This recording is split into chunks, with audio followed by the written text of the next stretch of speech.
मेरे इस चैनल को देखने वाले दर्शक, सुनने वाले श्रोता सभी को सादर सप्रेम नमस्कार।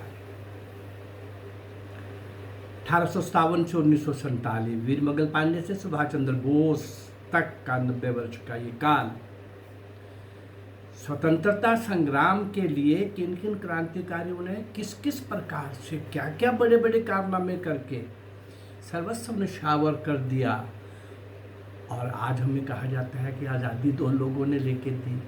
अनगिनत, कम से कम 150 क्रांतिकारी मैं आपको बताने की कोशिश करूंगा जिनको इतिहास में स्थान ही कोई नहीं मिला। और जिस सुभाष ने आखिरी चोट की, नेताजी सुभाष चंद्र बोस, उसका ब्रिटिशर्स के साथ सौदा किया गया कि वो जिंदा और मुर्दा मिलेगा तो हम आपको हैंडओवर करेंगे, आपको सौंप देंगे।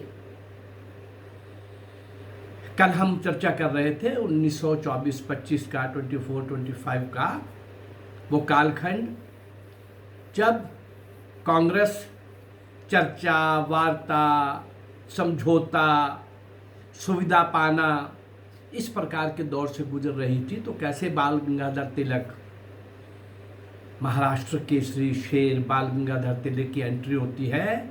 स्वराज्य हमारा जन्मसिद्ध अधिकार है, ये ऊंचे स्वर में घोषणा करने वाला। और क्रांतिकारी जो कहीं बाहर बैठे थे उनके कानों में भी सुनाई दिया, उनको भी अच्छा लगा। और कांग्रेस के अंदर भी कुछ लोगों को यही अच्छा लगा कि बंद करो ये एप्लीकेशन, जो समझौता, वार्ता और ये पदवियां पाने का और सुविधा पाने का काम। अब हमको पूर्ण स्वराज्य चाहिए। कल के एपिसोड के अंदर मैंने सारी बात आपके सामने रखते रखते जहां मैं पहुंचा था, शाहजहांपुर में अन्य युवकों का संगठन करने के लिए राम प्रसाद बिस्मिल ने किस प्रकार जो कुछ भी किया, और स्वाधीनता विरोधी जो अंग्रेज सरकार थी उनका टेरर किस प्रकार का था, उनका काम को दंड देना, फांसी देना, भयानक से भयानक सजाएं देना, ये सब काम चल ही रहा था। हिंदुस्तान प्रजातंत्र संघ की संस्था शचीन्द्र सन्याल में जो बनाई, उसके लिए शाहजहांपुर में राम प्रसाद बिस्मिल ने संगठन शुरू कर दिया। मैंने बताया था कि किस प्रकार से अशफाक उल्ला खां के बड़े भाई से मित्रता थी राम प्रसाद बिस्मिल की, लेकिन स्वतंत्रता के उस महायात्रा के अंदर, उस महाप्रयास के अंदर, संग्राम के अंदर अशफाक उल्ला खां का पूरा सहयोग मिला। अब जो ये दल बनाया गया था, इसके अंदर, इस दल के अंदर जो मुख्य काम था, सबको अपना अपना काम दिया गया, लेकिन राम प्रसाद बिस्मिल को काम दिया गया कि हमको अंग्रेजों के साथ अगर शस्त्र संघर्ष करना है तो शस्त्र संग्रह करना होगा, उसके लिए धन संग्रह करना होगा। राम प्रसाद बिस्मिल को ये काम दिया गया और राम प्रसाद बिस्मिल ने एक योजना रखी। हाँ, ये काम देने के बाद अभी उन्होंने क्या किया, उनको पता चला कि ग्वालियर में एक पुलिस सुपरिटेंडेंट जो है, इस सम्मेलन में, इस प्रजातंत्र संघ में 10 साथियों ने उस यात्रा के ऊपर चलना आरंभ किया कि हम अंग्रेजों के साथ शस्त्र संघर्ष करेंगे। वो 10 साथी और राम प्रसाद बिस्मिल, जब ये काम सौंप गया तो पहला काम क्या पता चला राम प्रसाद बिस्मिल को कि ग्वालियर में एक अवकाश प्राप्त पुलिस सुपरिटेंडेंट, वो एक अपनी राइफल बेच रहा है।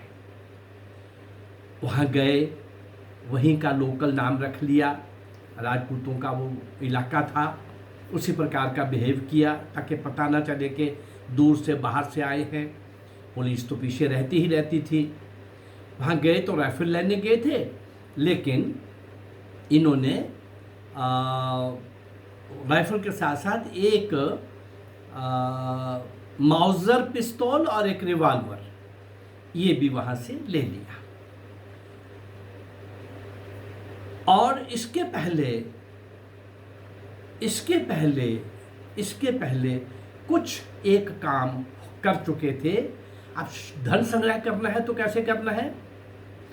गांव में, शहर में करेंगे तो जल्दी पुलिस के ध्यान में आएंगे। गांव में कोई धनी आदमी बैठा है और वो अंग्रेजों का पिट्ठू भी है, नहीं भी है तो धनी है, लेकिन कोई देश के लिए उसका सदुपयोग नहीं हो रहा। उस धनी आदमी को लूटना, उससे जो धन आए उससे शस्त्र संग्रह करना, परचेज करना, खरीदना। उसके लिए एक गांव के अंदर राम प्रसाद बिस्मिल अपने साथियों को लेकर के गए। एक गांव में एक महाकंजूस और समाज विरोधी, बड़ा शोषक ऐसा एक धनी व्यक्ति था। गांव के अंदर गोलियां चलाते हुए उसके घर में गए, वहां से जो लूटना था वो लूटा। वापस आ रहे थे तो गांव वालों को, हालांकि वो आदमी अच्छा नहीं लगता था, लेकिन उन्होंने सोचा कि ये तो ऐसे तो फिर रोज डकैती होगी। गांव वालों ने विरोध किया, खड़े हो गए और राम प्रसाद बिस्मिल ने जाकर के गोलियां बंद कर दी। समझाने की कोशिश की गांव वालों को, भाई हम अपने निजी स्वार्थ के लिए कुछ नहीं कर रहे। लेकिन गांव वालों को ये बात समझ में नहीं आई, ये तो गोलियां अब नहीं चला रहा था। वापस आने लगे तो किसी की एक गोली इसके भी पाँव के अंदर, राम प्रसाद बिस्मिल के भी पाँव में लगी। अब जो पैसा वो आया था, उस पैसे से तो ये ग्वालियर की ये परचेजिंग हो गई छोटी मोटी, लेकिन इससे बात नहीं बनेगी भाई। बड़े पैमाने पर शस्त्र परचेज करने होंगे, बड़ा धन चाहिए। राम प्रसाद बिस्मिल एक दिन ट्रेन से यात्रा कर रहे थे। क्या देखते हैं, एक स्टेशन के ऊपर स्टेशन मास्टर आते हैं। वो गार्ड को, रेलवे के गार्ड को कुछ थैले पकड़ाते हैं, कुछ झोले थैले पकड़ाते हैं। उसके अंदर कुछ है, क्या है ये इसने अंदाजा लगा लिया और आगे भी स्टेशन के ऊपर देखता गया।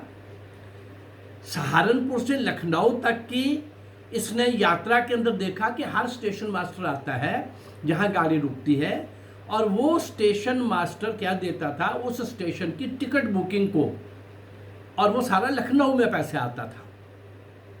गार्ड जब वो लेता है, बड़ा एक बॉक्स है अंदर, वो थैले लेता है, उसमें डाल देता है, उसको लॉक कर देता है।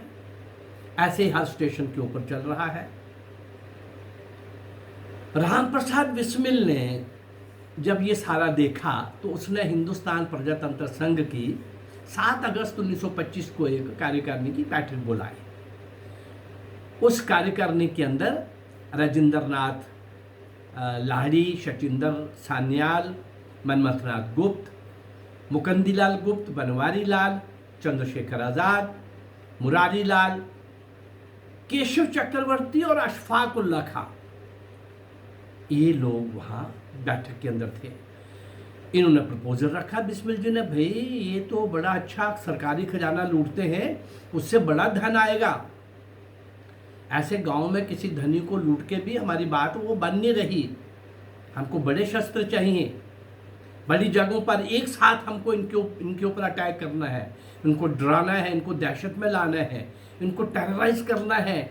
जो कहते हैं कि सारी दुनिया में हमारा सूरज नहीं डूबता, कहीं ना कहीं चला रहता है, हमारा शासन इतना बड़ा है। इनका घमंड तोड़ना है और बड़े शस्त्र चाहिए, बड़ा धन संग्रह चाहिए। इसलिए भाई कार्यकारिणी के अंदर ये बात रखी कि हमको ये खजाना लूटना है। ऐसे ऐसे मैंने देखा है, रेकी की है, मुझे सब पता है कैसे कैसे वो बैग लाता है। हमको वो संदूक, ट्रंक, बॉक्स लेके वहां से रफू चक्कर होना है, 9-2-11 होना है। कैसे करना है, ये प्रपोजल भी सारा रखा, सब लोग सहमत हो गए। लेकिन अशफाक उल्ला खान ने खड़े होकर ये बोला, भाई छोटी मोटी डकैती करेंगे तो हम पुलिस के हाथ में नहीं आएंगे, गांव में करेंगे तो थोड़ा थोड़ा करेंगे, आहिस्ता आहिस्ता होगा। लेकिन अगर हम इस प्रकार के सरकारी खजाने को लूटने का प्रयास करेंगे तो ये सीधी चुनौती होगी अंग्रेजों के लिए, और वो हमारा पीछा करेंगे और हम जल्दी धर लिए जाएंगे, पकड़ लिए जाएंगे। अशफाक उल्ला खान ने ये तर्क के साथ, तथ्यों के साथ और बड़े यथार्थ उदाहरण के साथ सारी बात रखी थी। कुछ साथी कुछ सहमत भी होते दिख रहे थे। अल्टीमेटली ये डिसीजन हुआ कि नहीं, यही करना है। किसी ने उसको टॉन्ट भी किया, अशफाकुल्ला खां डर गए, अभी कुछ नहीं बिगड़ा, जाओ अपने घर, हमको अब जान हथेली पर रख के हम आए हैं। अशफाकुल्ला ने खां ने कहा कि भाई जो निर्णय होगा मैं उस निर्णय का पालन करूंगा, मैंने अपना विचार रखा है और संगठन के हित में रखा है। हिंदुस्तान प्रजातंत्र संघ को और बड़े बड़े काम करने हैं, बहुत जल्दी हम पकड़ लिए जाएंगे और हमारा लक्ष्य फिर हमसे दूर हो जाएगा। और पकड़े जाने के बाद तो सीधा ही है, बहुत भयानक सज़ा, काला पानी की सज़ा, जेल के अंदर चक्की पीसने की, बहुत सीवियर पनिशमेंट वाली जो होगी वो सज़ा मिलेगी।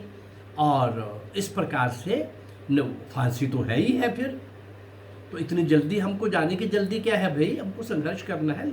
इस तरह से कुछ बातें अशफाकुल्ला खां ने भी ये रखी।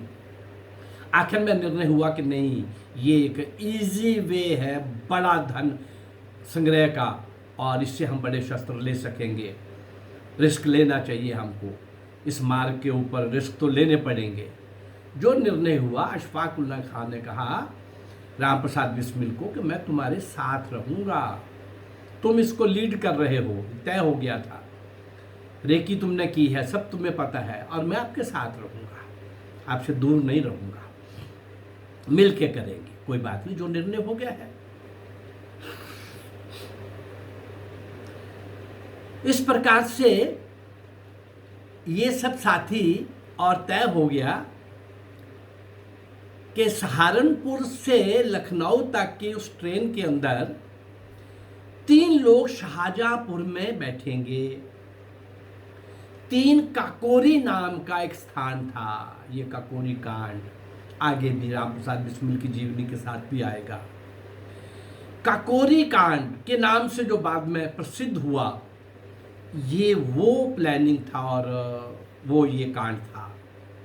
3 लोग काकोरी स्टेशन से चलेंगे, लेकिन शाहजहांपुर से जो लोग चलेंगे उन 3 के साथ और लोग भी होंगे जो संदूक को उठाना, तोड़ना और बैग्स, पैसे वाले बैग्स बीच में से निकाल के भागना, किसने भागना, कहाँ भागना, आगे किसने फॉलो करना, उसने आगे कौन सा रास्ता अपनाना, ये सारी प्लानिंग, लंबी सी प्लानिंग, मैं वो सारी प्लानिंग लिखित रूप में उपलब्ध है, मैं मोटे रूप में बता रहा हूं। और 3 लोगों ने जो काकोरी से चढ़ेंगे, काकोरी से जो चढ़ेंगे वो चेन खींचेंगे और पीछे शाहजहांपुर से भी आ रहे हैं लोग। ऐसे 10 लोगों की प्लानिंग सारी बन गई। कुछ लोगों का इतना ही काम था कि काकोरी में चेन खींचने के बाद वो इतना बड़ा ट्रंक लेके कैसे भागेंगे, तो वहां तोड़ करके उसमें से बैग लेके निकलना होगा। इस प्रकार से वो सफलतापूर्वक सब कुछ हो गया। ये सब कुछ होने के बाद किसने क्या किया, उस पैसे का क्या किया, इन 10 लोगों में से कौन आदमी ने क्या किया, कैसे किया, इसकी चर्चा तो हम अगले एपिसोड में करेंगे। परंतु एक बात ध्यान रखना होगा, ये जो बताया जाता है कि 2 लोगों ने आज़ादी लेके दी, गांधी अंग्रेज सरकार को सूट करता था और नेहरू का बाप मोतीलाल नेहरू, पंडित नेहरू, ये अंग्रेजों के स्पॉन्सर्ड लीडर थे। जब मेरे ये 200-300-400 एपिसोड हो जाएंगे, देखोगे आप खुद कह उठोगे कि ये सब क्या था, ये सब क्या था। तो इसलिए लगता है कि 47 में सुभाष ने जो आखिरी चोट की थी, बहुत बड़ी चोट थी वो, कहाँ कहाँ विद्रोह हुआ था, कैसे कैसे वो आज़ाद हिंद फौज ने किस प्रकार से क्या रूट अपना करके जापान जर्मन के साथ मिलकर के कैसे अंग्रेजों के ऊपर हमला किया था और किस प्रकार से नेवी ने विद्रोह कर दिया था, एयरफोर्स में विद्रोह की फुसफुसाहट होनी शुरू हो गई थी और आर्टिलरी में और सेना में तो पहले ही वीरमंगल पांडे शुरुआत कर चुके थे और वो सारा चल रहा था और बहुत सारी सेना के लोग मिल करके निकल करके ही आईएनए में गए थे। इस प्रकार का बहुत बड़ा, और याद रखना होगी एक बात और, 1943 में नेताजी सुभाष चंद्र बोस ने अंडमान में तिरंगा लहरा करके घोषणा की थी आज़ाद भारत सरकार, और 12 देशों ने उसको मान्यता भी दी थी। आज़ादी 47 में नहीं 43 में ही मिल गई थी, अनाउंस हो गई थी, उसके लिए पूरी प्लानिंग हो गई थी।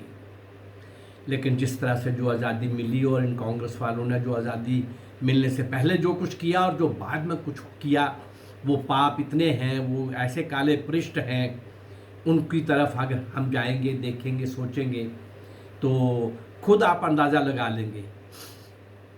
तो इस प्रकार से अगले एपिसोड के अंदर हम देखेंगे कि कैसे कैसे किन किन लोगों ने अपना सर्वस्व निछावर कर दिया और ऐसे वो मौन तपस्वी, अज्ञात, नींव के पत्थर, असल में देश की आज़ादी के लिए मर मिटने वाले, कुर्बान होने वाले, उन सब लोगों का हम स्मरण इस चैनल के माध्यम से कर रहे हैं। मैं उन अज्ञात हुतात्माओं को आपके सामने लाके श्रद्धांजलि देने का प्रयास कर रहा हूँ। मेरे इस प्रयास में अगर आप सहमत हैं और आपको ठीक लग रहा है, अच्छा लग रहा है, तो इस चैनल को आप लाइक करिए, इसको सब्सक्राइब करिए और शेयर करिए। नमस्कार, जय भारत।